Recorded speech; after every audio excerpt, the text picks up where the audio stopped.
The only thing that even comes close to it, and I had to research this when I was doing my own church growth project in Ukraine.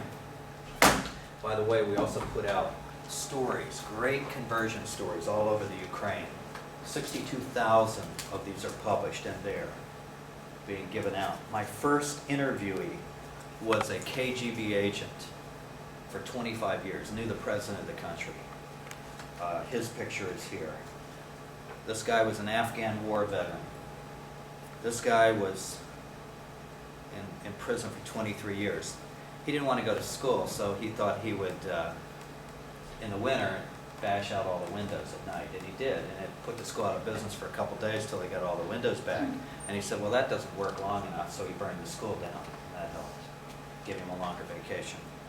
He was in and out of prison for 23 years. Now he has a prison minister. He was converted powerfully. This woman was a psychic on television, could commit abortions without touching people. A practitioner of white magic. She understood that she crossed the line into what was called black magic. Had demons in her. Know when they came and when they left. That was an eerie interview. This guy was a KGB agent. Well, anyway, this project is online. You can read these online. You can go there, click on, and find a church anywhere in the country. On our website is 2,500 churches. So you could visit the Ukraine, hand these out to Russian speakers. You don't have to speak a word of Russian. A waitress, somebody at the train station. They read the story, go to the back of the booklet. They find out how they can get right with God, how they can go to a website and read all 15 stories there. That way we don't have to give a whole book away. You run out of money really quick if you give out 22 cents in a book like this, an attractive one. They then can go to the web and read all the stories on a web page, click on a map, and every church in their region will come up with pastoral information, contact information. It's a great way to do missions without being in Ukraine, in my opinion. Yes? What's the website? Convertedtochrist.com. Now, it's still in Russian. John Bartolomeo is working on a little link there that will convert everything to English, in other words, the English version and the Russian. Right now, it's that. However, we're having a few technical difficulties and we're still working with them, but it's been up for a year and this has been over there for over a year. So these materials people are going into prisons with, and powerful conversion story. If you want to get it just purely in English and kind of a dumbed down site, here's where to go. convertedtochrist.wordpress.com, and you're guaranteed to be able to read these stories in English. And we wrote them in the first person. But these stories came out after this book came out because a district leader asked, could you publish now, you've talked to 100 new converts all over the country, could you publish a book of conversion stories since Perestroika? And so that's back when the Soviet Union opened up. A lot of conversions. So we did, and we said, okay, district leaders in every state have to verify the stories, and they have to pick the people out that we'll sit with and get their interviews. So we don't have to distrust the story. The district leader, like the superintendent of that whole state, knows the most powerful conversion stories in his state, and we'll come there, and he will select who we talk to.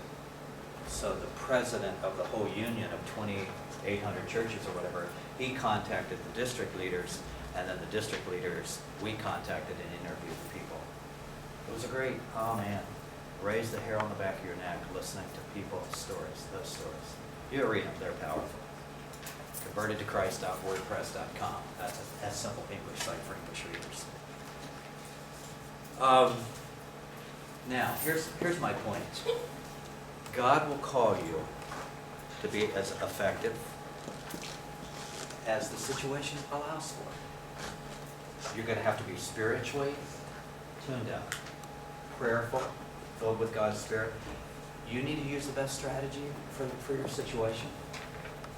You need to have spiritually gifted people in the right positions, and you all have a spiritual gift. Every church grows, in my opinion, churches grow not just because they have this great leader, but because they have people like you that are gifted in certain areas and you're doing your part. That's my point as a pastor. I can only do so much, and I'm a part-time pastor. But I got Jenny Fikes with a great children's program, and Jacinda Cravens with a great music program, and the Muir brothers, and 10 people that want to start something, outreach to Hispanics in Newport, and that speak Spanish, and everybody doing what they can do. I need somebody just to keep attendance for me. My daughter has to do it until there's a permanent person to do it. There's so many things that people can do, and they're gifted to do. You need that. But then, Jesus said, if that village doesn't accept, shake off your, and go to the one that will. John Wesley told his preachers, don't just go to anybody. Go to the people who want you, and the people, he said, who want you the most. So, if you're doing a ministry and 3 people in 30 years have shown a little bit of interest, you might think about starting a new one. You might decide to change the strategy a little bit. You know? Doesn't mean that we're not called to stick to things, but let's not work things that don't work forever. We need to be smarter at this. And we need to be listening to the voice of the Spirit. And that has to do with spirituality, about where we put our resources, so that the maximum good can come out of the situation. But remember, that's often defined, to some degree, by how open people are. Peter Stankevich told me, a pastor in Russia, when I left the first summer, he looked at me, and I'll never forget his words. He says, a wise fisherman fishes where the fish are biting. Right. So he said, are you coming back next summer? And I said, yes. So there's something to be said about going to people that are receptive. But that's not the sole criteria, you know, that we use to know where we're supposed to be. Right now, I know I'm supposed to be here, working with a church across the river, doing this kind of work across the ocean. And so, I don't like putting all my eggs in one basket, and I don't think you should either. Any questions? Should we save this PowerPoint? Any questions about the book?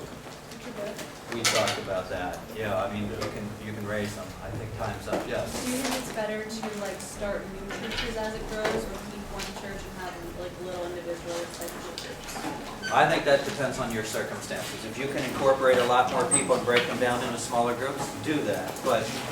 But don't build a $10 million building so you can do that if you already have places out here. You know, I like to see congregations grow and divide, grow and divide. I think that, and then it gives more pastors the opportunity to shepherd the 90 people, 100 people. That's my opinion, but if you have a big building and you can do it the other way and you bring more pastors on staff, then do it this way. It has to do with locality, I think, and utility.